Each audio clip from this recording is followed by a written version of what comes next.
Qu'avez-vous? Laissez-moi, je vous prie. Mais encore, dites-moi, quelle bizarrerie! Laissez-moi là, vous dis-je, et courez vous cacher. Mais on entend les gens au moins sans se fâcher. Moi, je veux me fâcher et ne veux point entendre. Dans vos brusques chagrins, je ne puis vous comprendre. Et quoique ami, enfin, je suis des tout premiers. Moi, votre ami, rayez cela de vos papiers. J'ai fait jusqu'ici profession de l'être, mais après ce qu'en vous je viens de voir paraître, je vous déclare net que je ne le suis plus, et ne veux nulle place en des cœurs corrompus. Je suis donc bien coupable, Alceste, à votre compte. Allez, vous devriez mourir de pure honte. Une telle action ne saurait s'excuser, et tout homme d'honneur s'en doit scandaliser. Je vous vois accabler un homme de caresses et témoigner pour lui les dernières tendresses. De protestations, d'offres et de serments, vous chargez la fureur de vos embrassements. Et quand je vous demande après quel est cet homme, à peine pouvez-vous me dire comme il se nomme. Votre chaleur pour lui tombe en vous séparant et vous me le traitez à moi d'indifférent. Morbleu, c'est une chose lâche, indigne, infâme de s'abaisser ainsi jusqu'à trahir son âme. Et si par malheur j'en avais fait autant, je m'irais de regret pendre tout à l'instant. Je ne vois pas pour moi que le cas soit pendable, et je vous supplierai d'abord pour agréable que je me fasse un peu grâce sur votre arrêt, et ne me pende pas pour cela, s'il vous plaît. Que la plaisanterie est de mauvaise grâce. Mais sérieusement, que voulez-vous qu'on fasse? Je veux qu'on soit sincère, et qu'en homme d'honneur, on ne lâche aucun mot qui ne parte du cœur. Voilà, c'était la scène 1 de l'acte 1 du Misanthrope, par Molière. Nous avons essayé dans cette scène très emblématique, très représentative du théâtre classique français, de la jouer en faisant attention au texte, à la diction et aussi à la justesse. C'est une scène qui est très souvent jouée sur scène, mais également en école de théâtre. Elle est tellement emblématique qu'elle est devenue une gamme pour le comédien qui doit s'y entraîner pour exercer la justesse de son interprétation. Et nous, nous sommes comédiens improvisateurs. Il y a quelque chose qui nous interpelle. Il semble qu'il manque quelques petites choses dans cette interprétation. Le jeu entre les comédiens, le jeu entre les comédiens et le texte, et le jeu entre les comédiens et le public. Molière, dans L'Amour médecin, nous dit un premier indice qui peut nous laisser penser qu'il y avait un peu plus d'improvisation dans les représentations qu'il donnait que ce que le texte nous laisse entendre. En fait, L'Amour médecin, c'est une pièce très tardive et Molière a eu beaucoup de commandes royales et celle-ci est très rapide. Il doit faire ça très très vite. Et il écrit dans l'avant-propos, après la publication de la pièce, « Ce n'est ici qu'un simple crayon, un petit impromptu dont le roi a voulu se faire un divertissement. Il est le plus précipité de tous ceux que Sa Majesté m'ait commandé, et lorsque je dirai qu'il a été proposé, fait, appris et représenté en 5 jours, je ne dirai que ce qui est vrai. Il n'est pas nécessaire de vous avertir qu'il y a beaucoup de choses qui dépendent de l'action. On sait bien que les comédies ne sont faites que pour être jouées, et je ne conseille de lire celles-ci qu'aux personnes qui ont des yeux pour découvrir dans la lecture tout le jeu du théâtre. » Ainsi, Molière nous met en garde. Il y a beaucoup de choses qui dépendent de l'action. Alors pourquoi cette mise en garde? Est-ce que ce serait pour nous dire que, en se concentrant trop sur la lecture simple du texte, l'œuvre vivante qui serait représentée ne serait pas fidèle à l'esprit de Molière? Il y a chez Molière en fait une part importante de l'œuvre qui n'est pas écrite dans le texte. Et cette partie, aujourd'hui, les comédiens et les metteurs en scène la réduisent souvent à l'interprétation. On va voir un tel ou une telle, comment il s'approprie le misanthrope, comment le comédien ou le metteur en scène va l'interpréter. Et en école de théâtre, on joue Molière parce que c'est une base classique pour s'entraîner à la justesse. Et nous, en tant qu'improvisateurs, lorsque Molière dit qu'il y a beaucoup de choses qui dépendent de l'action, nous ne pouvons pas nous empêcher de faire le lien avec les principes de l'improvisation que nous mettons en pratique dans nos spectacles. D'abord parce que quand on dit action, on entend proposition. C'est-à-dire qu'un comédien doit réagir à ce que l'autre comédien lui donne au présent. Ce n'est pas forcément ce qui a été établi par avance, mais c'est ce qui sort ce soir-là précisément. Par ailleurs, il y a beaucoup de liberté que le comédien peut avoir au sein d'une même scène pour faire des choix en direct. Et puis, il y a ce que le public lui donne. Si le public réagit à un endroit donné plutôt qu'à un autre, on va pouvoir insister sur l'endroit que le public aime ce soir-là, qui ne sera pas le même que celui du soir d'après.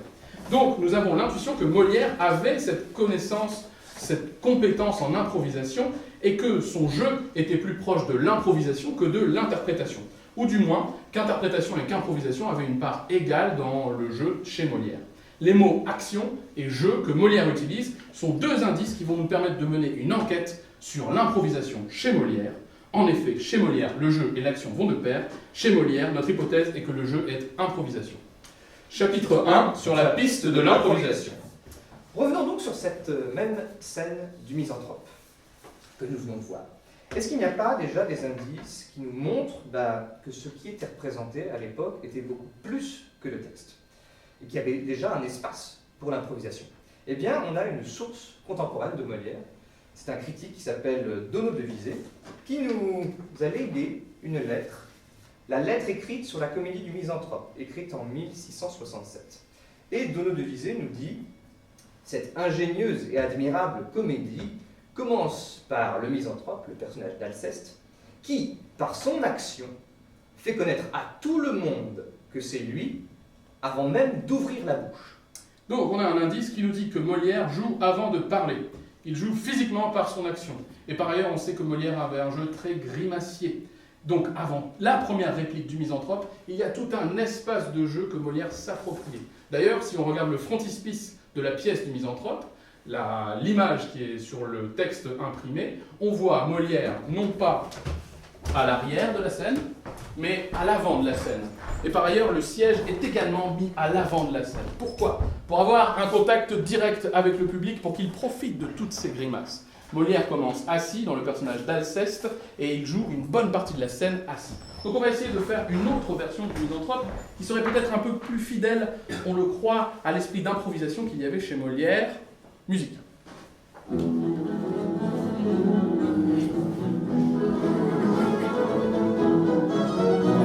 que vous avez...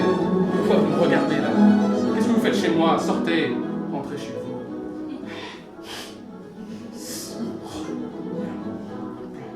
Insupportable. Ces gens qui ne cessent. Qu'est-ce donc? Qu'avez-vous? Laissez-moi, je vous prie. Mais encore, dites-moi, quelle bizarrerie! Laissez-moi là, vous dis-je, et courez vous cacher. Mais on entend les gens au moins sans se fâcher. Moi, je veux me fâcher, et je ne veux point entendre. Dans vos brusques chagrins, je ne puis vous comprendre. Et quoique ami, enfin, je suis des tout premiers. Moi, votre ami? Rayez cela de vos papiers. J'ai fait jusqu'ici profession de l'être, mais après ce qu'en vous je viens de voir paraître, je vous déclare net que je ne le suis plus et ne veux nulle place en des cœurs corrompus. Je suis donc bien coupable, Alceste, à votre compte. Allez, vous devriez mourir de pure honte. Une telle action ne saurait s'excuser, et tout homme d'honneur s'en doit scandaliser. Je vous vois accabler un homme de caresses et témoigner pour lui les dernières tendresses, de protestations, d'offres et de serments. Vous chargez la fureur de vos embrassements. Et quand je vous demande après quel est cet homme, à peine pouvez-vous me dire comme il se nomme. Votre chaleur pour lui tombe en vous séparant, et vous me le traitez à moi d'indifférent. Morbleu, c'est une chose indigne, lâche, infâme, de s'abaisser ainsi jusqu'à trahir son âme. Et si, par malheur, j'en avais fait autant, je m'irais de regret pendre tout à l'instant. Je ne vois pas pour moi que le cas soit pendable. Et je vous supplierai d'avoir pour agréable que je me fasse un peu grâce sur votre arrêt et ne me pende pas pour cela, s'il vous plaît. Que la plaisanterie de mauvaise grâce! Mais sérieusement, que voulez-vous qu'on fasse? Je veux qu'on soit sincère, et qu'en homme d'honneur, on ne lâche aucun mot qui ne parte du cœur. Voilà peut-être une version où il y aurait un peu plus d'improvisation, de proposition des acteurs au sein des différentes répliques de Molière. On constate donc une différence entre cette version plus improvisée, qui démarre sur un jeu de misanthropie, et le jeu naturaliste qu'on pratique aujourd'hui beaucoup plus fréquemment sur scène et dans les cours de théâtre. Cette version, elle brise immédiatement le quatrième mur et elle met le spectateur au milieu de l'action. Le jeu est à l'avant-scène, face publique, et ça rappelle un jeu masqué, un jeu de tréteau. La comédie est immédiatement plus présente et plus efficace. Enfin, on l'espère. Et surtout, on sait que Molière aimait beaucoup ce genre d'effets dès le démarrage de ses pièces. Elles étaient d'ailleurs, ces effets étaient souvent improvisés, spontanés et très surprenants. Ces effets, ils permettaient à Molière de marquer les esprits et de créer une complicité avec le public, mais aussi de gagner du temps si ces comédiens n'étaient pas prêts. Et ça, on en a la preuve. C'est Jacques Copeau, un metteur en scène qui aime beaucoup Molière, qui a beaucoup écrit sur lui, qui l'a beaucoup servi dans ses mises en scène, qui dataient du début du XXe siècle. Jacques Copeau, dans son registre 2, qui est entièrement dédié à Molière, il écrit à propos d'une pièce que Molière n'a pas écrite, puisque Molière ne jouait pas que ses propres pièces. Il a joué notamment une pièce de Mademoiselle Desjardins, une autrice. Et cette autrice, donc sa pièce était jouée par Molière, et Molière démarrait sa scène, démarrait le spectacle, en jouant le rôle d'un marquis. C'était un marquis, il venait, il improvisait, et il se présentait pour un marquis qui voulait être absolument sur le plateau avec les comédiens. Et il y avait une comédienne de la troupe de Molière qui était cachée dans le public, qui était elle-même déguisée en marquise, et ils s'invectivaient l'un et l'autre jusqu'à ce que les gardes royales les saisissent. Comme ça, les comédiens avaient le temps de terminer leur préparation, parce qu'ils étaient souvent très très justes. Et Copeau nous dit, à propos de ce qui s'est passé là, cette pochade improvisée pour servir de prologue à la petite comédie de Mademoiselle Desjardins, tout cela déride à nos yeux le visage de Molière, et nous le montre menant l'un de ces jeux gratuits auxquels il prenait plaisir. Il s'y détendait, il s'y reposait. La maîtrise de son art et la possession des principes n'ont jamais altéré chez lui la naïveté, le prime-saut qui convient aux improvisations légères, ni cette bonne grâce qui appelle la sympathie du public. Et on retrouve une même improvisation citée par Molière lui-même au début des Fâcheux. Les Fâcheux, on va vous en parler dans quelques instants, c'est une autre pièce, et dans le prologue, le préambule que Molière a écrit à nouveau après lors de l'édition de cette pièce, il raconte la toute première. Molière nous raconte la première. D'abord que la toile fut levée, donc avant que la toile fût levée, un des acteurs, comme vous pourriez dire moi, c'était Molière en l'occurrence, parut sur le théâtre en habit de ville et, s'adressant au roi avec le visage d'un homme surpris, fit des excuses en désordre sur ce qu'il se trouvait là seul et manquait de temps et d'acteurs pour donner à sa majesté le divertissement qu'elle semblait attendre. Alors, replaçons le contexte. C'est Nicolas Fouquet, le surintendant des finances, c'est-à-dire le ministre du budget de l'époque, c'est-à-dire le Bruno Le Maire de l'époque, si vous préférez, qui commande à Molière une création d'une pièce dans le cadre d'une fête somptueuse qu'il organise en l'honneur du roi, donc Louis XIV, dans son château de Vaux-le-Vicomte. Dans ce contexte à enjeu très élevé, Molière utilise un procédé innovant et risqué pour s'adresser au roi juste avant la représentation. Donc, imaginons que nous sommes à Vaux-le-Vicomte, que vous êtes la cour de Louis XIV et que Louis XIV est parmi nous. Donc il sera probablement au premier rang, juste ici. Et on a besoin de quelqu'un qui voudrait profiter du spectacle avec la meilleure place. Pour rappeler un petit peu les inégalités sociales qu'il y avait à l'époque et que nous continuons à vivre aujourd'hui. Est-ce qu'il y a quelqu'un qui voudrait être le roi ou la reine dans cette représentation à Vaux-le-Vicomte? Allez-y. Ah oui. On sent des tendances royales chez ce monsieur qui ne demande qu'à s'exprimer. Installez-vous ici, votre Altesse, s'il vous plaît. Voilà, profitez bien du spectacle. Vous allez rester ici jusqu'à la fin. Est-ce que vous êtes bien installé? C'est parfait, tout va bien? On recule un petit peu, c'est mieux. N'hésitez pas à vous étendre et à mettre vos pieds jusque sur l'avant-scène. Profitez pleinement. C'est votre moment, c'est votre fête, c'est votre anniversaire. Vous avez réuni tous les nobles qui sont ici présents dans les jardins de Vaux-le-Vicomte. Et d'une certaine manière, c'est aussi un événement avec un fort enjeu, puisque vous ne voulez pas qu'on se moque de vous, vous voulez qu'on profite de cette occasion pour montrer votre puissance, et à quel point vous êtes un protecteur des arts. Et donc, dans ce contexte-là, Molière fait une entrée fracassante. Musique.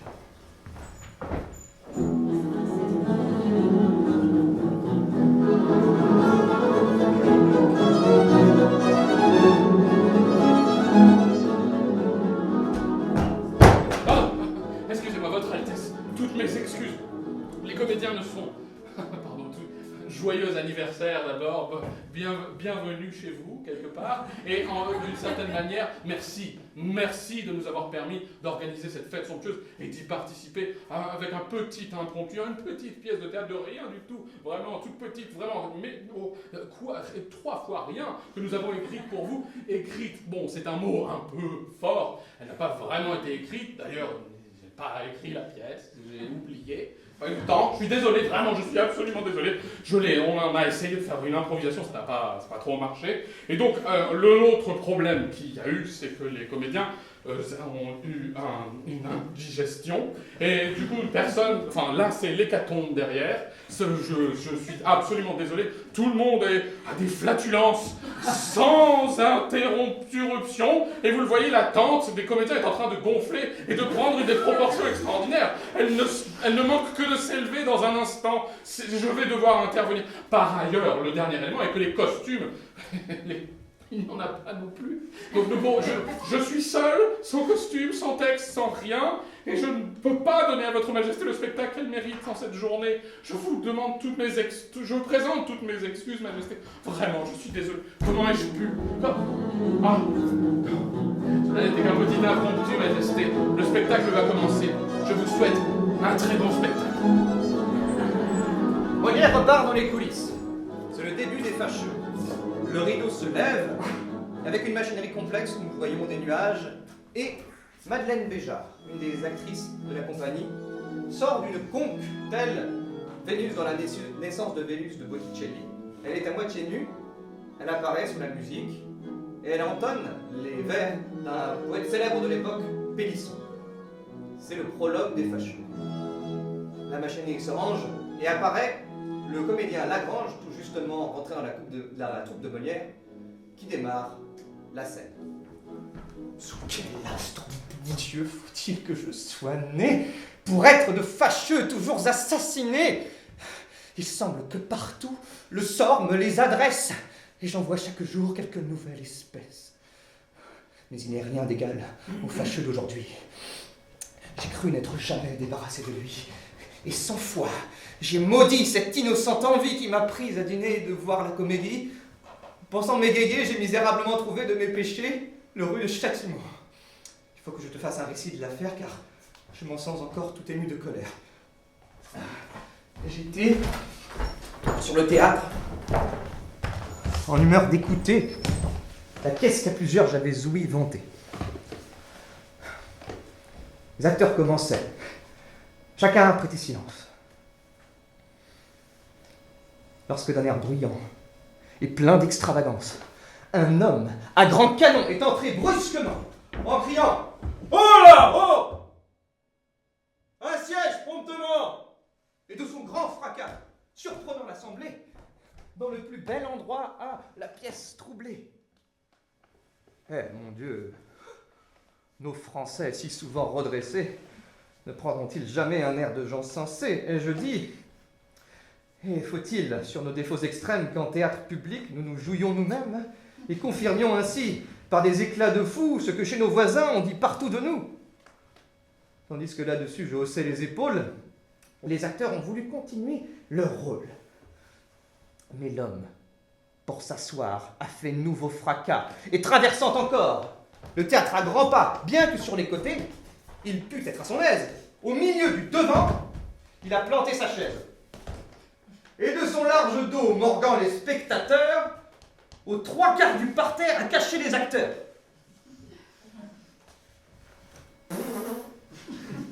Un bruit s'est élevé, dont un autre eut eu honte. Mais lui, ferme et constant, n'en a fait aucun compte. Et se serait tenu comme il s'était posé si pour mon infortune, il ne m'eût avisé. « Oh, marquis !» m'a-t-il dit, prenant près de moi place. « Comment te portes-tu? Souffre que je t'embrasse. » Au visage sur l'heure, un rouge m'est monté. Que l'on me vit connu d'un pareil éventé. Je l'étais peu pourtant, mais on en va paraître de ces gens qui de rien veulent fort vous connaître, dont il faut au salut les baisers essuyés, et qui sont familiers jusqu'à vous tutoyer.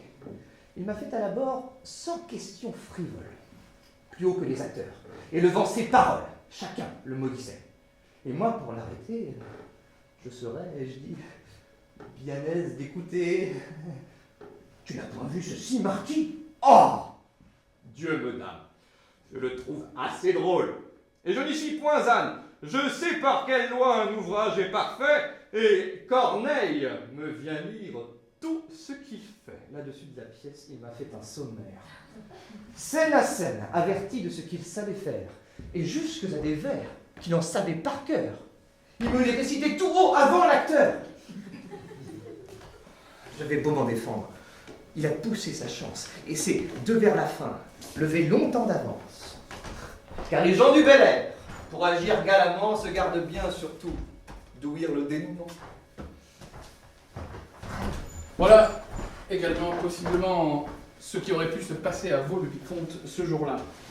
Nous, ce qu'on pense, c'est que quand Molière fait son improvisation juste avant le démarrage de la pièce, il le fait sciemment, pour donner au public une complicité avec l'acteur qui est sur scène et avec la pièce. Il se met dans une situation de complicité avec le public. Et par ailleurs, la pièce commence sur quelqu'un qui va au théâtre.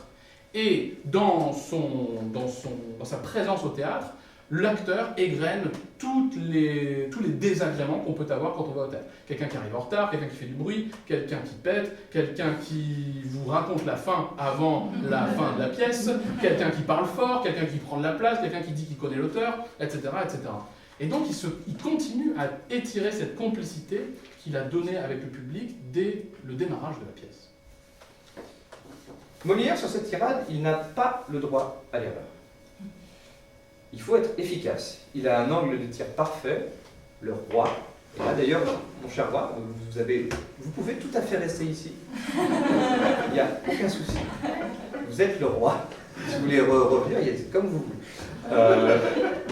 Donc il n'a pas le droit à l'erreur. Il veut être efficace parce que le roi est là et que ça peut lui donner après accès à de nombreuses commandes royales. Et donc, pour Molière, cette tirade d'Éraste, c'est l'occasion pour lui de replacer tout son arsenal de techniques comiques. Donc la construction de la tirade, elle nous donne un aperçu de la mécanique molièresque.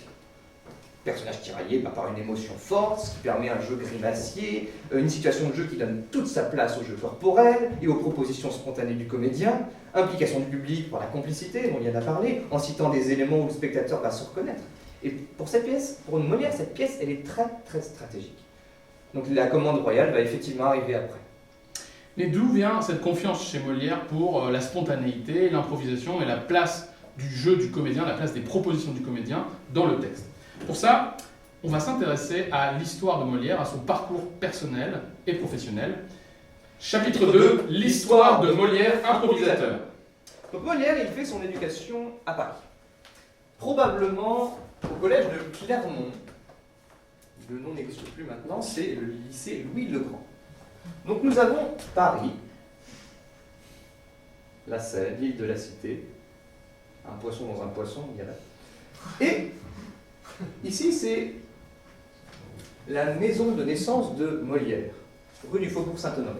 La véritable maison, puisque vous avez un écrivain qui est tout petit qui dit ici était la maison où Molière est né. Et vous avez à 100 mètres plus loin la rue du Pont-Neuf. Et dans la rue du Pont-Neuf, vous avez une autre maison où il y a écrit « Ici est né Molière ». C'est en fait le propriétaire qui a mis un buste de Molière pour augmenter la cote de sa maison. Donc on a ces deux maisons ici. Rue du Pont-Neuf, qui évidemment va jusqu'au Pont-Neuf. Parfait. Donc une première partie du Pont-Neuf qui va jusqu'à l'île de la Cité. Ici, la place Dauphine triangulaire. La deuxième partie du Pont-Neuf, et nous arrivons ici dans la rue Dauphine, et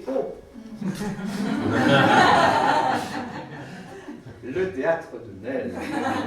Exactement. Donc Molière, ici le collège de Clermont est à peu près par là, vers le Panthéon. Donc Molière, c'est son quartier. C'est le quartier où il passe beaucoup de temps. Et il est obligé de traverser le Pont-Neuf. C'est un axe privilégié. Le Pont-Neuf vient d'être créé au début du XVIIe siècle, et c'est l'un des seuls ponts de Paris, à l'époque, où il n'y a pas d'habitation dessus. Tous les ponts de Paris sont remplis de maisons. Et là, Pont-Neuf, il est neuf, c'est un pont, il n'y a pas d'habitation, calme plat. Et donc c'est ici que beaucoup de gens vont passer, pour aller d'une rive à l'autre, et pour aller sur l'île de la Cité, où se trouve évidemment Notre-Dame. Donc Molière, il passe souvent au Pont-Neuf. Et qui est-ce qu'il croise Molière au Pont-Neuf? Les battleurs. Alors, les battleurs, qui sont-ils? Les battleurs, ce sont des saltimbanques des comédiens qui sont des comédiens de foire, des comédiens qui sont spécialisés dans le fait d'être à côté des commerces. Ils vendent des produits pour d'autres, mais parfois ils vendent leurs propres produits, c'est-à-dire que ce sont des gens qui vont vendre des os aux propriétés miraculeuses, qui vont réussir à les vendre par leur bagou, et donc leur capacité de captation de l'attention du public est immédiatement corrélée avec leur succès professionnel. Ils ne peuvent pas ne pas capter l'attention du public, ils ont développé tout un arsenal de techniques pour y arriver, et c'est au milieu d'une foire, littéralement d'une foire commerciale, qu'ils doivent se produire. Parmi eux, il y a un battleur particulier qui s'appelle Tabarin. Tabarin, c'est un battleur qui est installé justement sur la place Dauphine, avec une estrade, et il est connu, il est célèbre. Il s'appelle Tabarin parce qu'il a un manteau qu'on appelle un tabar, donc on l'appelle Tabarin, il a un grand chapeau, il a un pantalon blanc, il est très reconnaissable, et tous les jours, il crée de nouveaux dialogues, de nouvelles pièces. Il improvise ces dialogues et il interagit de manière constante avec les spectateurs pour capter leur attention. Pourquoi est-ce qu'il improvise? Parce qu'il doit se renouveler chaque jour. Chaque jour, les mêmes personnes reviennent, veulent découvrir de nouveaux dialogues, et donc il doit sans cesse produire. Un de ces personnages, c'est Mondor. C'est un vieux sage qui a réponse à tout. Il a réponse à absolument tout. Il sait tout sur tout. Évidemment, il dit n'importe quoi, mais il sait tout sur tout. Alors, voici le genre d'exemple, parce que les dialogues de Tabarin ont été écrits par la suite. Et donc, on sait quels étaient leurs teneurs. On avait par exemple comme genre de question que Tabarin posait à Mondor. Quels gens trouvez-vous les plus courtois du monde? Pourquoi les chiens, s'entre-saluant, se flirtent au derrière l'un de l'autre? Quel est le premier créé, de l'homme ou de la barbe? Quelle est la farce des médicaments tabariniques? Alors, à nouveau, essayons de recréer l'ambiance du Pont-Neuf du XVIIe siècle. Vous êtes tous des habitants de Paris, des Parisiens du XVIIe siècle, et vous faites du bruit. Vous faites du bruit parce que vous vous baladez dans la rue. Allez-y, faites du bruit, c'est votre moment pour faire du bruit. Moi, mon but, ça va être d'essayer de capter votre attention. Mesdames et messieurs, si il y a ici quelqu'un qui a une question, je pourrais y répondre. Je pourrais répondre à n'importe quelle question, les questions les plus importantes que vous vous posez, notamment qui de l'homme ou de la femme est arrivé en premier, qui de l'homme ou de la femme sait mieux satisfaire l'autre, comment y arriver et pourquoi y arriver, et avec quel produit. Ah, je sens que j'ai capté votre attention, vous avez baissé de volume, c'est excellent. Donc y a-t-il une question qui a émergé peut-être par cette présentation de l'étendue de mes connaissances? Quelqu'un aurait-il une question à me poser à laquelle je vais pouvoir répondre et apporter, et faire la démonstration de mon savoir? Je vous écoute, allez-y, oui. Pas les questions, est-ce que vous avez une question? Est-ce qu'il y a une question? Oui, je peux répondre à peu près tout. Pourquoi les pieuvres ont 8 tentacules? Pourquoi les pieuvres ont 8 tentacules? C'est une question extrêmement pertinente. Les pieuvres ont 8 tentacules car l'octophile, la personne qui aime 8 choses, est un dieu très connu, et dieu caché, qui s'est caché où? Eh bien sous l'eau, évidemment, à côté de Poséidon. Octophile était le frère de Poséidon. Ça, on ne le sait pas et on ne le dit pas assez. Il a un trident, mais pas un trident, il a un octodent, qui a 8 dents sur son triton et qui lui permet de pointer les 8 bras du poulpe, qui ont, à cause des petits trous causés par le trident, ce qu'on appelle des tentacules, qui servent de ventouses et à se coller à peu près tout, parce qu'une pieuvre aime se coller 8 fois. 8 fois est un signe du bonheur chez les Chinois, vous ne le saviez peut-être pas, mais c'est ainsi. C'est pour cela qu'on dit en Chine, Hunzi Fonzie, cela veut dire la pieuvre amène le bonheur. Voilà. D'autres questions? D'autres questions? Oui, je vous écoute, oui. Ah, merci. D'où vient l'univers? Il vient d'un endroit très spécial, d'un endroit particulier que peu de gens connaissent.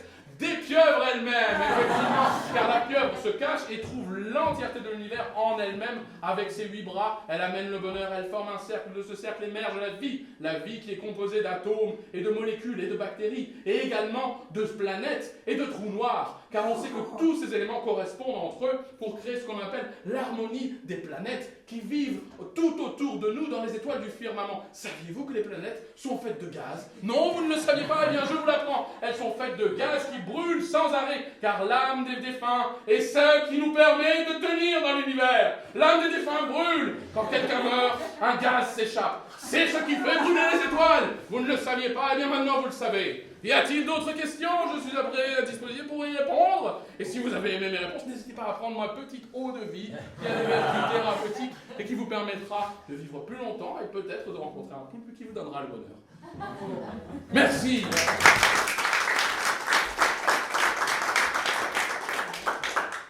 Alors Molière, il est dans ce quartier, il voit les battleurs, peut-être pas Tabarin. Tabarin est mort un peu plus avant.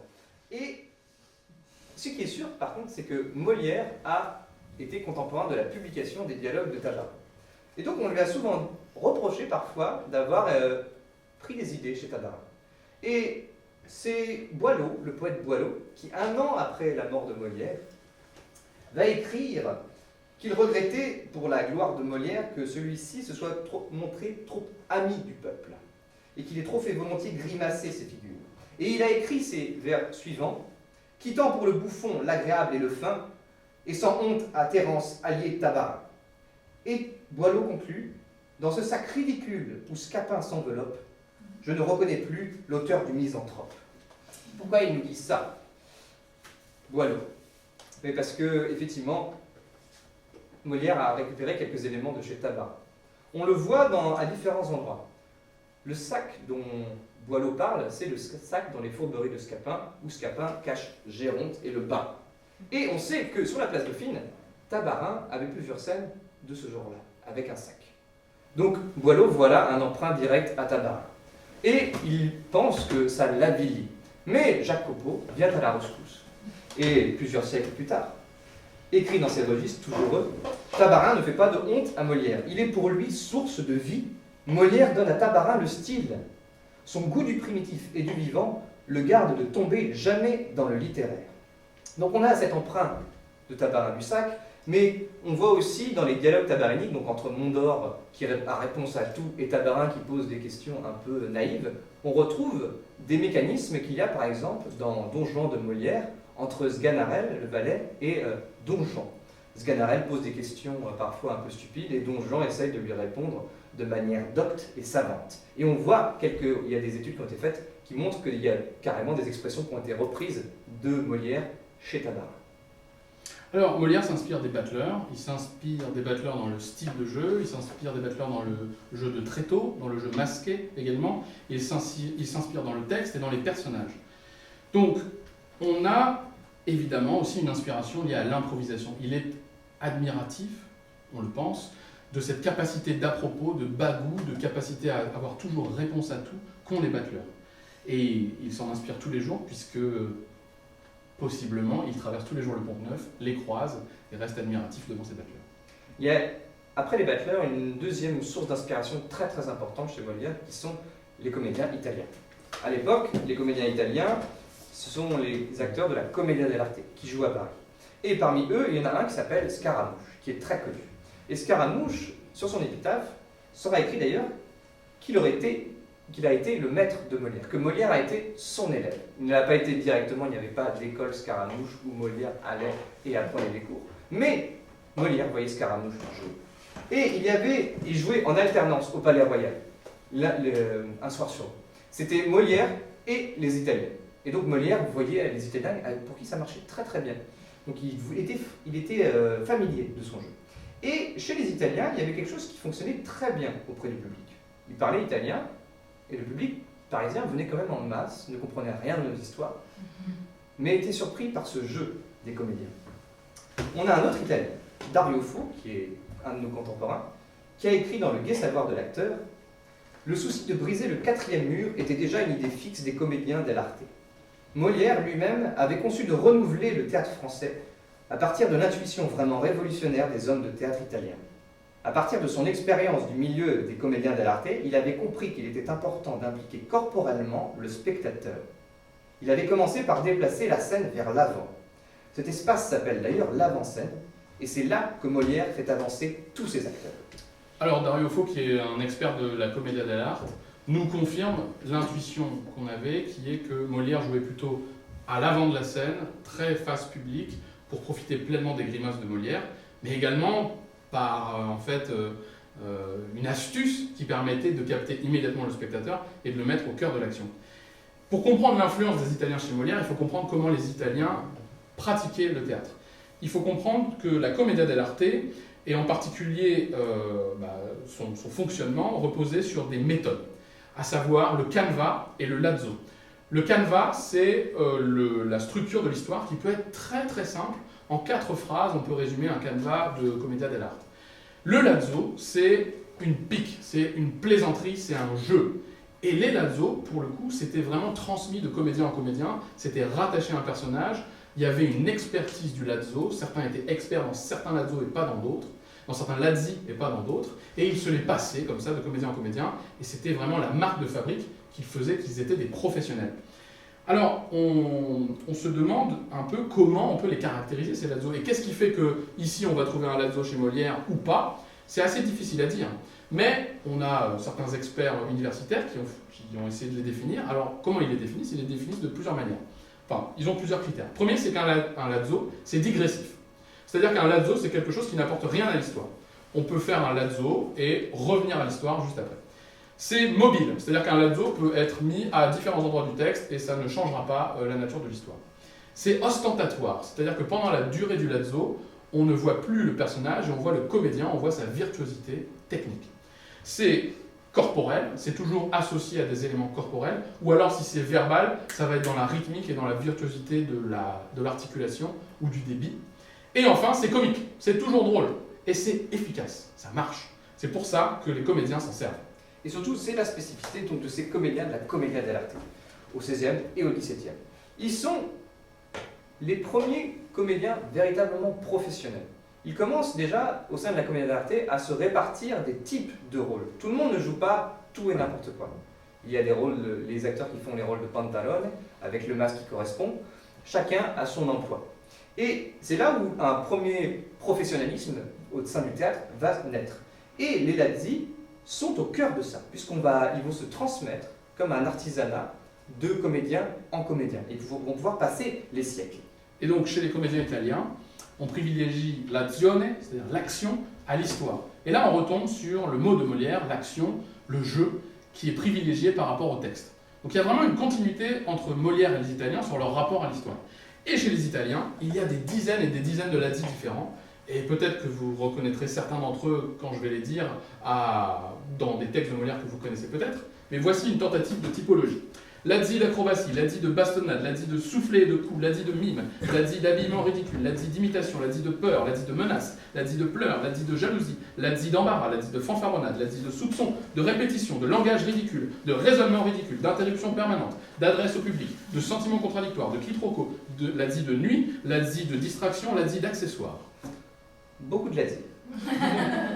Il y a une scène dans Amphitryon de Molière, donc une des pièces de Molière, où on retrouve plusieurs de ces lazzi rassemblés. Mais cette fois-ci, ils ont été écrits, puisque c'est ce qui nous reste de la pièce de Molière, c'est son texte. Évidemment, les lazzi, à l'époque de la commedia dell'arte, ils n'étaient pas écrits, ils étaient improvisés et transmis oralement de comédien en comédien. Donc ce qui se passe dans Amphitryon, l'histoire est assez simple, c'est l'histoire d'Amphitryon, un général thébain, qui vient de remporter une très très grande victoire aux côtés du roi Créon. Donc Amphitryon est victorieux, et il revient chez lui, et avec toute son armée, ils sont dans le port, et il demande à son valet, son fidèle valet, Sosie, c'est son prénom, Sosie lui dit va prévenir ma femme, qui s'appelle Alcmène, je vais arriver dans pas longtemps, j'ai quelques petites affaires au port, traverse la nuit, prends cette lanterne, et va prévenir Alcmène. Bon, Sosie, il est très peureux, très très peureux, il traverse la forêt, il n'a pas du tout envie d'être là, et il arrive, après avoir eu peur plusieurs fois, jusqu'à la maison. Et là il se dit, ah oui, chouette, on va la rassurer, je vais pouvoir raconter l'histoire, parce qu'Amphitryon m'a demandé de raconter ce qui s'est passé à la guerre. Sauf que lui, la guerre, il ne l'a pas vécue, il l'a passé en fait caché, il est très peureux, et il se dit, non, il va falloir que je raconte ce qui s'est passé, mais je ne l'ai pas vu. Donc il va se dire, je vais répéter un peu ce que je vais dire à Alcmène, et il improvise. Il improvise ce qu'il va être en train de dire dans quelques instants à Alcmène. Et voilà ce qu'il dit. Pour jouer mon rôle sans peine, je veux un peu repasser. Voilà. la chambre où j'entre en courrier que l'on mène, et cette lanterne est Alcmène, à qui je me dois adresser.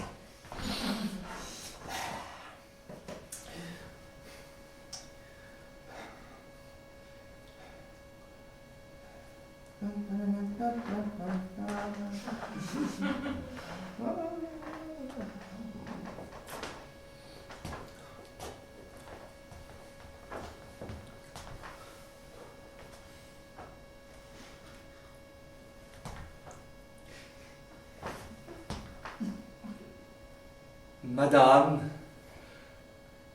Amphitryon, mon maître, votre époux, bon début. L'esprit toujours plein de vos charmes m'a voulu choisir entre tous pour vous donner avis du succès de ses armes et du désir qu'il a de se voir près de vous. Ah, ah, vraiment, mon pauvre sosie, à te revoir, j'ai de la joie au cœur. Madame, ce m'est trop d'honneur, et mon destin doit faire envie. Bien répondu. Comment se porte Amphitryon? Madame, un homme de courage, dans les occasions où la gloire l'engage. Fort bien, belle conception. Quand viendra-t-il, par son retour charmant, rendre mon âme satisfaite? Le plus tôt qu'il pourra, madame, mais bien plus tard que son cœur ne se dort. Mais quel est l'état où la guerre l'a mis? Que dit-il? Que fait-il? Contente un peu mon âme, dis-moi qu'il ne fait, madame, et fait trembler les ennemis. Pèse tout prend mon esprit, toutes ces gentillesses. Que font les révoltés? Dis-moi, quel est leur sort? Ils n'ont pu résister, madame, à notre effort. Nous les avons taillés en pièces, mis Ptérédas, leur chef, à mort, prit Thélèbes d'assaut, et déjà dans le port, tout retentit de nos prouesses. Oh, quel succès! Oh Dieu! Qui l'eût pu jamais croire? Raconte-moi ceci, un tel événement. Je le veux bien, madame. Et sans m'enfler de gloire, du détail de cette victoire, je puis parler très savamment. Voilà le début d'Amphitryon, et c'est une des premières scènes de la pièce, à nouveau, une pièce qui commence avec un ladzi très, très important, et il y a dans cette scène plusieurs ladzis en un. Il y a un ladzi d'imitation, un ladzi de mime, un ladzi de nuit parce qu'il voit mal, un ladzi d'accessoires, un ladzi de fanfaronnade, etc.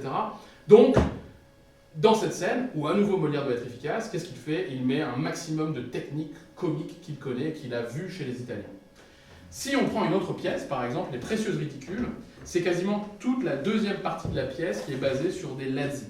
C'est intéressant parce que Les Précieuses Ridicules, c'est le grand succès de Molière après son retour à Paris. Et c'est un succès qui est inattendu parce qu'en fait, il écrit cette pièce suite à une tragédie de Corneille qu'il joue, parce que Molière essaye de jouer la tragédie, ça ne marche pas très bien. Il écrit une petite comédie, Les Précieuses Ridicules, et les gens lui demandent Les Précieuses Ridicules constamment, il n'arrive pas à subvenir à la demande. Donc c'est pas anodin.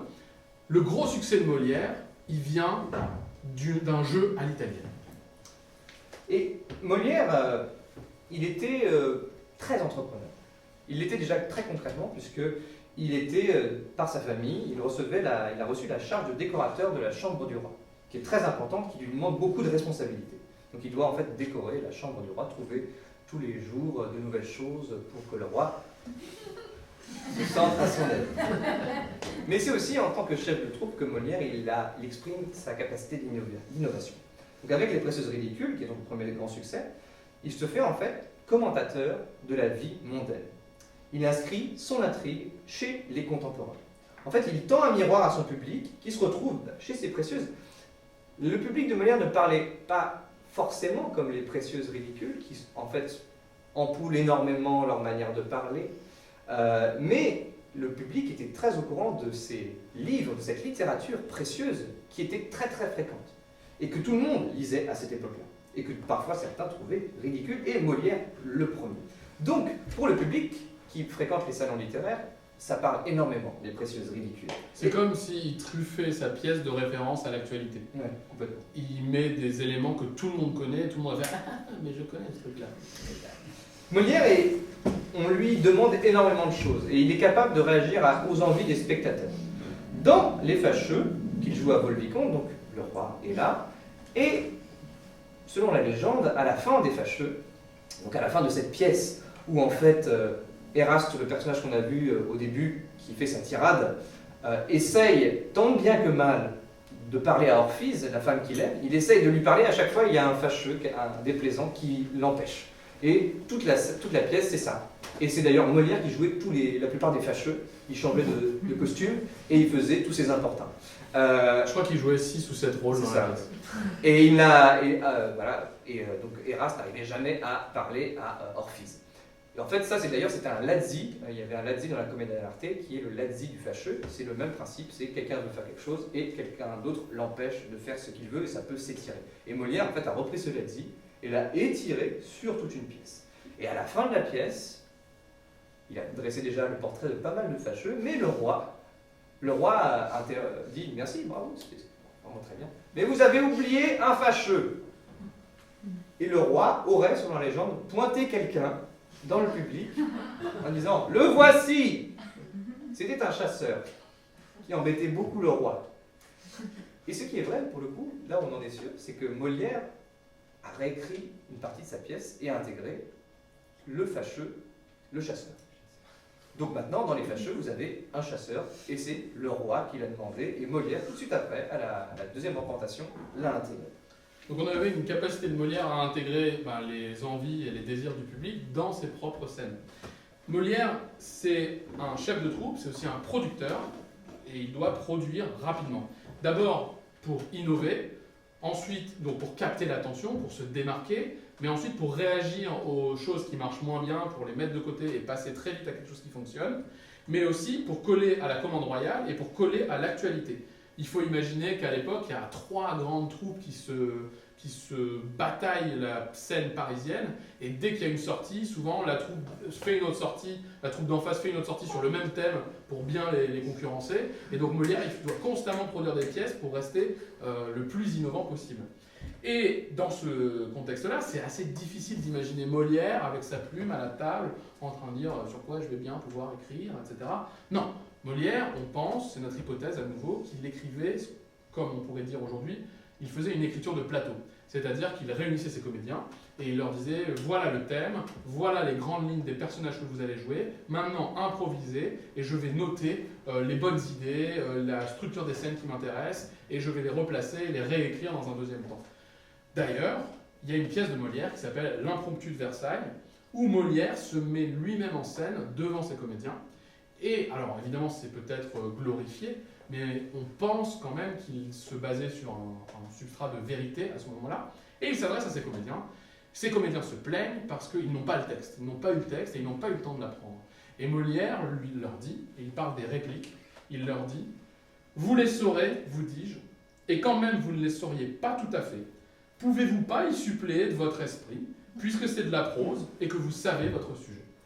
Donc on a un exemple concret où Molière se représente en train de demander à ses comédiens d'improviser pour écrire une pièce. Et en fait, Molière, d'une certaine manière, il travaille à l'italienne avec des comédiens français. Certains spécialistes ont même d'ailleurs dit que l'un des atouts de Molière, ça a été par rapport aux comédiens de la Commedia dell'arte, de parler tout simplement français. Mais il a repris beaucoup d'idées. Donc on retrouve l'improvisation dans le jeu, dans la mise en scène, comme il exprime dans L'Impromptu de Versailles, où il doit aller très très vite, et il le répète au dernier moment, il improvise, et au sein du texte, et même dans le choix de production et les méthodes d'écriture des textes. En fait, on a universitaire qui s'appelle Christophe Chouet, qui a écrit les mots suivants dans l'Atlas Molière. La recette Molière, c'est enfin un jeu d'acteurs inédit dans le théâtre français. Jusqu'à Molière, en France, la comédie est d'abord une affaire de situation et de mots. Actrices et acteurs demeurent relativement statiques sur scène, puisque l'important, ce sont les vers et l'intrigue. Les précieuses ridicules requièrent au contraire un jeu physique, presque acrobatique, fondé sur des postures, des expressions faciales, des situations. Et là, il cite une scène des précieuses. Lorsque Mascari entre dans la chambre de Catos et Magdelon en chaise à porteur, le texte est secondaire et laisse la place à l'improvisation. Ce sont avant tout le rythme, les mimiques, les attitudes, les mouvements, les jeux de voix et les coups de bâton qui comptent. Alors, après avoir exploré les influences de Molière, maintenant, essayons d'improviser à la manière de Molière. Chapitre 3, à la manière de Molière. Continuons avec ce que nous dit Christophe Chouet. Il nous dit « Pour composer une pièce, Molière ne s'assied pas devant une page blanche en se disant « Je vais inventer l'histoire d'Alceste, incompris de la société ». L'écriture s'organise en fonction d'un concept, de scènes à monter, de personnages, de thématiques à mettre en scène, et surtout de la manière dont tout cela pourrait plaire. L'écriture n'est pas linéaire, c'est plutôt comme un jeu de construction où on assemble des personnages et des scènes. Donc, si on improvisait une pièce de Molière, vu la contrainte de temps, elle sera probablement en prose, mais si on se sent, on la versifiera en direct. Mais résumons un petit peu ce que l'on sait de la méthode Molière. Premier point, il nous faut des caractères. C'est-à-dire choisir des personnages qui vont beaucoup réagir et qui auront beaucoup d'occasions de jouer des lettres. Donc on va sélectionner des personnages ou caractères que Molière et sa troupe vont aimer jouer, ça c'est sa technique, et pour lesquels ils ont des facilités. Donc en général, ce sont des personnages grimaciers, très enclins aux éclats d'émotion, et qui sont parfois carrément maniaques. Donc l'habitus, c'est-à-dire l'ensemble des comportements de ces caractères, les pousse à des actions et surtout à des réactions émotionnelles très fortes, qui favorisent le jeu grimacier et les écarts de langage. Et ce sera ensuite aux comédiens de donner la vie à ces jeux de scène par l'improvisation, qui sera ensuite fixé dans le texte et versifié. Alors, quel serait un caractère qui pourrait avoir de grandes réactions émotionnelles? Un type d'émotion qu'on va donner? C'est à vous. La colère. La colère, ah, très bien. Oui, c'est bien. La colère. Deuxième axe, l'actualité. Chez Molière, il faut créer la complicité avec le spectateur en citant l'actualité au maximum et en partant des références communes avec les spectateurs. Donc on va prendre un thème, un univers, un milieu social ou une actualité qui va colorer notre pièce et qui va créer une connivence avec vous. Par ailleurs, on imagine qu'en mettant ce titre-là sur notre affiche, ça va remplir la salle parce que ça va choquer le public et il va dire « il faut que je voie cette pièce ». Et donc, on va essayer de choisir un thème qui va plaire, qui va donner envie de venir. Quel serait un milieu social ou un métier ou une actualité qui générerait chez vous un intérêt fort pour aller voir cette pièce? C'est à vous. Et du coup, en passage, on en profite pour en savoir un petit peu plus sur comment remplir la salle. La politique. Oui, en particulier. Le nouveau président. Pardon? Le nouveau président? Le nouveau président. On va dire. Enfin, le nouvel ancien président, quoi. Un nouveau Premier ministre. Avec un nouveau Premier ministre. On va prendre. Le nouveau régime de retraite. Les gens vont affluer dans le théâtre. Prenons la politique et l'arrivée, la gestion par un président réélu des élections législatives. C'est sûr. Non, bof, ça vous Oh, intéresse pas. Darmanin, c'est bon. L'évasion fiscale. Non, ça m'intéresse. Merci à la personne qui a manifesté. Est-ce qu'il y a un autre thème alors qui vous intéresse, enfin, au sein de la politique? L'évasion fiscale. L'évasion fiscale. Voilà. On va vraiment rester sur la politique et les élections. Ok, donc on a un milieu social, un cadre, un univers. Mais c'est bien que ça ne vous plaise pas, parce que vous allez avoir envie de voir la pièce malgré tout pour montrer à quel point ça ne vous a pas plu. Ça peut fonctionner également. Vous allez peut-être pouvoir intervenir pour la suite. Nous avons besoin de situations pour créer des moments de jeu. Donc ces situations, avec ces personnages, il nous faut les deux, des personnages qui seraient dans ce milieu-là, qui vont vivre des situations, ils vont nous permettre de titiller le personnage principal, qui est colérique, et le forcer à avoir des réactions émotionnelles fortes. Donc parmi celles-ci, on peut par exemple donner la situation du confident approprié, qui est assez classique, et de manière générale, toutes les situations où le spectateur a un avantage d'information sur le personnage. Est-ce que vous avez... Quel personnage déjà pourrait venir peupler cet univers? Personnage typique de l'actualité politique. Mélenchon. Mélenchon n'est pas un personnage, c'est une personne. Le personnage, on va le définir. Mais on pourrait faire un gros clin d'œil pour bien comprendre que la personne qu'on pastiche ou qu'on caricature est Mélenchon. Donc c'est plutôt un candidat, c'est ça? Candidat. Un candidat, et entre parenthèses, Mélenchon. Ensuite, qui d'autre? Un journaliste, ok. Et qui d'autre? Un lobbyiste. Lobbyiste, ok, très bien. Et il y a un autre personnage auquel on s'attend, c'est l'électeur. Très bien. Ils ne sont pas tout à fait d'accord. Ah quel autre personnage vous proposez alors? Une femme. Oui, ça peut être une actrice, évidemment. Après, ça va être difficile à jouer, mais On va y arriver.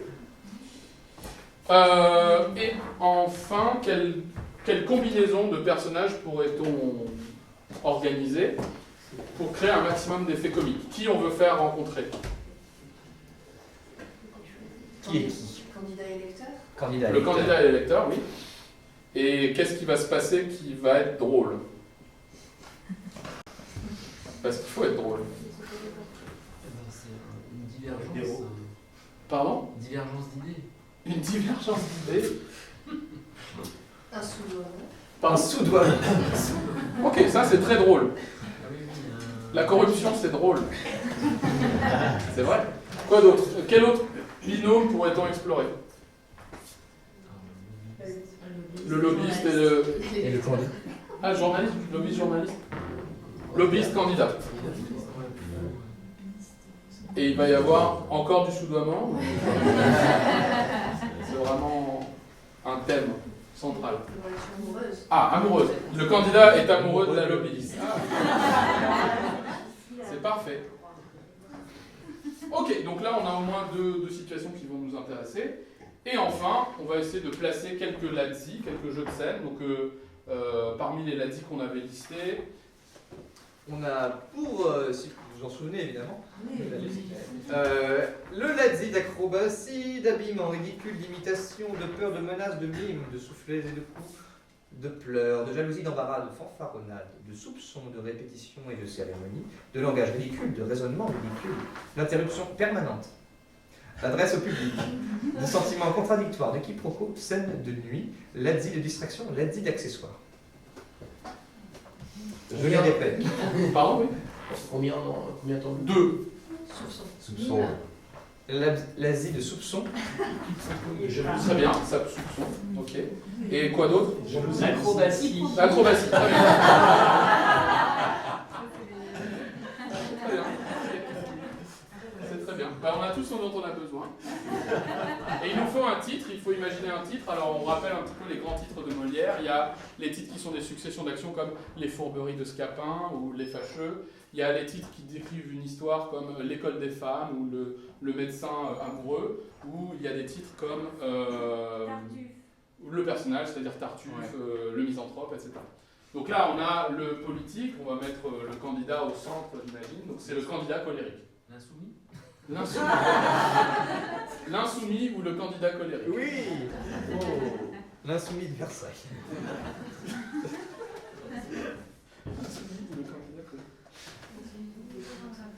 Parfait. Eh bien, c'est parti pour le début d'une pièce que Molière, s'il vivait encore aujourd'hui, pourrait écrire en valorisant l'improvisation et toutes ces méthodes de production si particulières.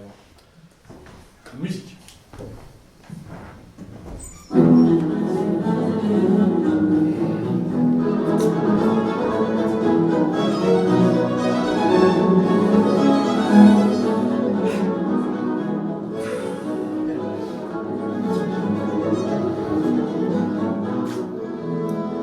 Encore faut-il que je voie cet homme? Je ne l'aime pas, et il faut qu'en somme, il vienne me chercher jusque dans mon bureau pour me soudoyer tout ce qu'il faut. Il est le lobbyiste des chasseurs. Et bizarrement, je le tiens à mon cœur. C'est très détestable. Et il oublie que si le candidat c'est moi, l'amoureux c'est lui. Je sens qu'il arrive, à moins que ce ne soit autrui. Vous ici, on m'avait demandé de venir chez vous pour négocier avec vous le moyen de repousser les contraintes qui pèsent sur notre activité. Avez-vous été suivi? Oui! Non! Peut-être! Je suis extrêmement méfiant depuis que des joggers m'ont suivi jusque dans mon bosquet. Je n'aime pas ces accoutrés qui me suivent partout. Je les dégomme au premier vue afin qu'ils restent là où ils sont, chez eux. Je ne veux point que vous soyez suivi. Si un paparazzi nous prend... Écartez-vous! Ah!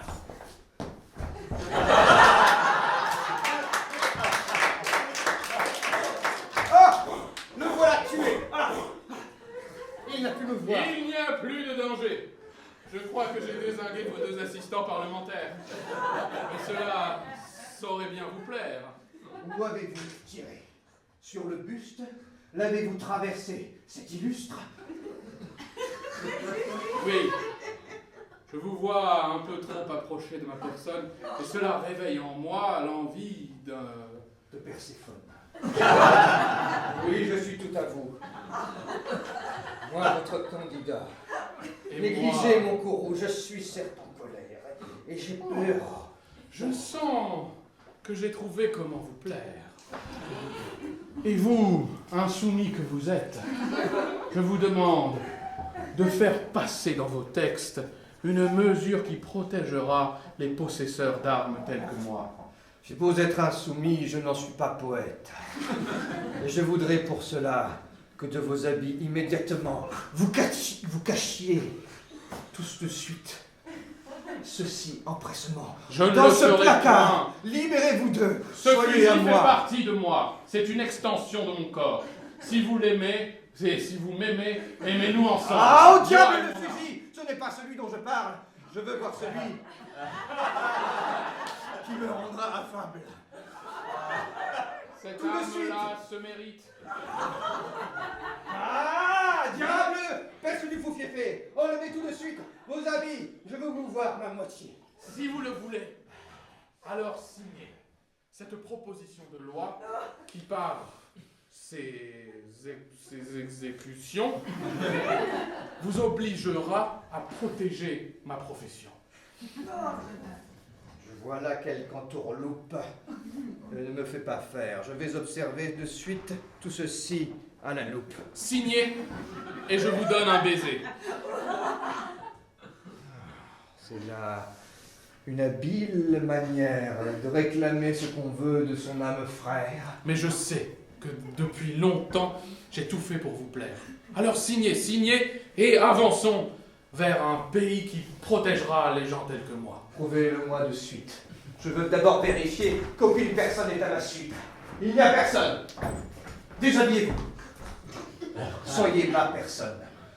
Je suis votre insoumis. Soyez mon soumis. Tant que vous n'aurez pas signé ce papier, de moi vous ne verrez rien que mon nez.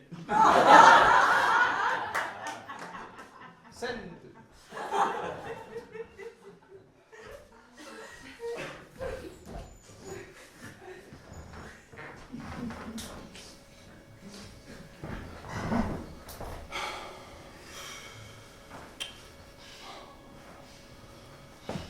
Nous, peuple de France, ne sommes sollicités que par intermittence. Toutes les 5 années, un candidat vient nous trouver. Et je n'en puis plus. Je veux que nos idées soient enfin représentées. Et je n'hésiterai pas à accepter le plus offrant d'entre eux, celui qui saura nous représenter. Nous, les petits électeurs, qui sommes toujours oubliés. L'un d'entre eux vient faire campagne jusque sur mon marché. Et je verrai bien s'il est capable de me soudoyer. Monsieur, Monsieur, regardez mon papier.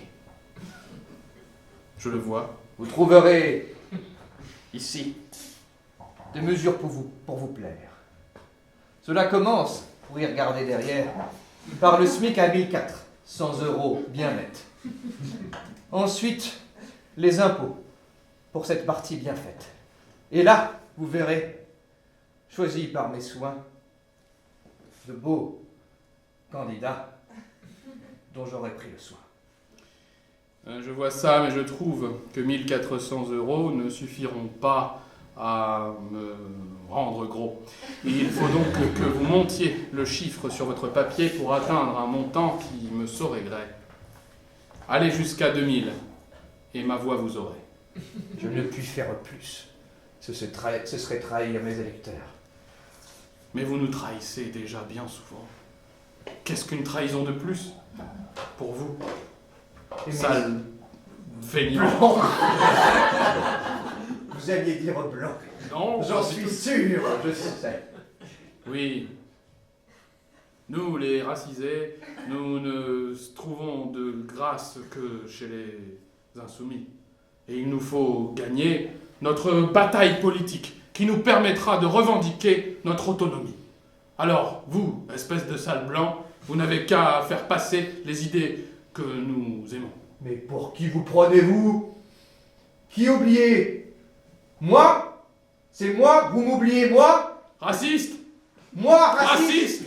Hein? Raciste! Hypocrite! Raciste! Hypocrite! Raciste!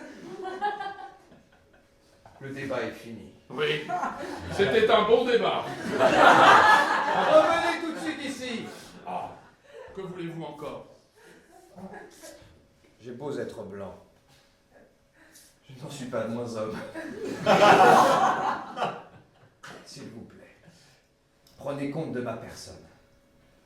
Et tâtez la main. Je ne veux pas de votre contrat signé oralement. Je veux que pour signer, vous versiez votre sang. Jamais de ma vie. Mais si, faites-le! La guerre est un mépris. Non, je Vous la veux voulez dire, de vos voeux. prenez ce couteau et tranchez-vous la main. Jamais. Si, Non. si, Non. j'en ferai autant et par le sang mêlé, nous signerons notre contrat. Je préfère vous tuer. Non! Sur la place du marché. Ça Cela va fera- être médiatisé. J'ai de très bons amis. Au journal et au lobby. Ne faites pas cela, vous risqueriez de perdre toutes vos voix. Prouvez-moi une bonne fois que vous allez voter pour moi. C'est à vous de le faire. Vous ne gâtez rien à l'affaire. Laissez-moi prendre votre urne. Non, je vais faire un signe que tout le monde remarquera. Oh. Vous êtes marqué d'une croix. Et ainsi tout le monde sait que vous avez versé le sang qui était dû à notre communauté. J'en fais de même. Je ne vous ai pas vu le faire. Si, je l'ai fait. Regardez là-bas. C'est fait. Je ne vois rien.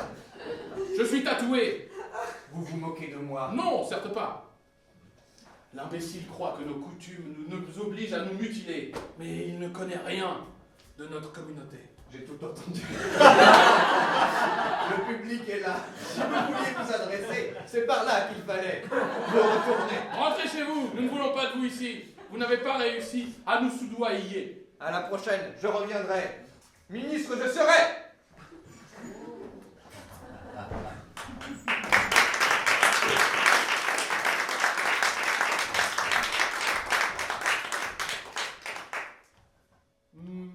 Monsieur le chasseur. Vous me voyez surpris. J'étais jusqu'ici avec le candidat sur la place du marché et il me soudoya. Oui, Il n'y parvint pas et je pense qu'une union qui unirait nos forces nous permettrait de gagner et de proposer un candidat qui battrait sa colère. Moi, communauté populaire, Et vous, chasseurs traditionnalistes, créons ensemble une liste jamais vue par avant qui nous permettra de gagner tous les abstentionnistes. J'ai vu la scène. Vous avez saigné celui que j'aime. Ce sont des balles de calibre 12. Oh mon Dieu, Elles traversent la peau cet homme est au et FN. même les tarlouses. Cet homme est au RN. C'était le seul parti que je n'aurais pas dû tenter d'amadouer avec cet obus. Ne tirez pas sur quelqu'un d'ici. Courez Ce vite. serait très très mal vu. Je vous prie de courir vite, si vous voulez la vie. Non, je ne le souhaite pas. Il a cassé mon fusil. Même avec les racistes, je veux trouver la paix. Que m'offrez-vous donc? La paix. Bien simplement la paix. C'est trop peu pour moi. Nous sommes déjà là, depuis longtemps installés. Vous ne pouvez pas continuer à nous renier. Mais si nous faisions ensemble fracas, je suis sûr que dans la population, nous trouverions un soutien. Je vous promets que vos armes seront bien gardées.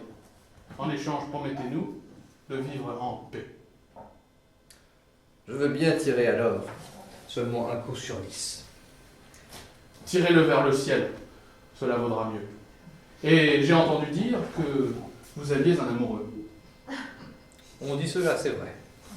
Alors, laissez-nous concocter un plan dont j'ai le génie qui va nous permettre de mettre le grappin sur lui. Je vous écoute.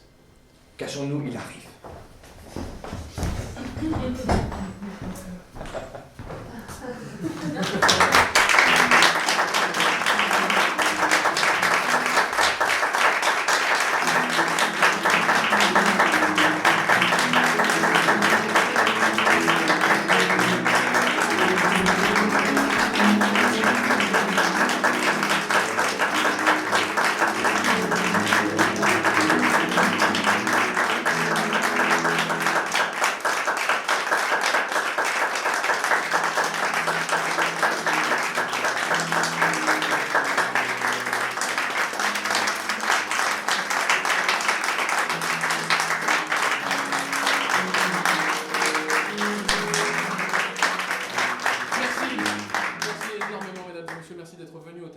Ça a été un plaisir et un honneur de jouer pour vous.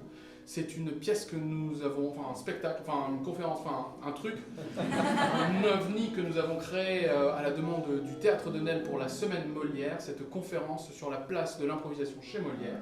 On espère que ça vous a plu, c'était la dernière ce soir. Si ce spectacle vous a intéressé, plu, attiré, rendu curieux, n'hésitez pas à venir nous en parler. On aimerait beaucoup le voir se développer et être joué un peu partout. Donc si ça vous intéresse, n'hésitez pas à venir nous en parler.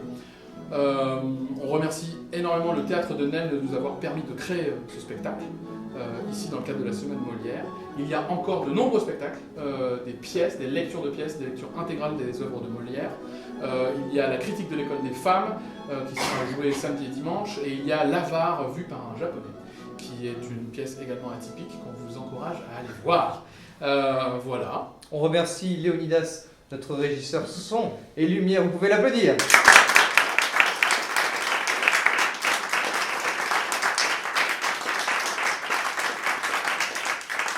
A plu, le bouche à oreille ne fonctionne absolument pas, Billet Réduc non plus, non évidemment, vous pouvez nous laisser une critique sur Billet Réduc, ça nous aidera énormément, peut-être que ce spectacle reviendra, on l'espère, en tout cas on vous remercie énormément d'avoir été nos spectateurs pour cette dernière, on vous souhaite une très très bonne fin de soirée et on vous dit à très bientôt.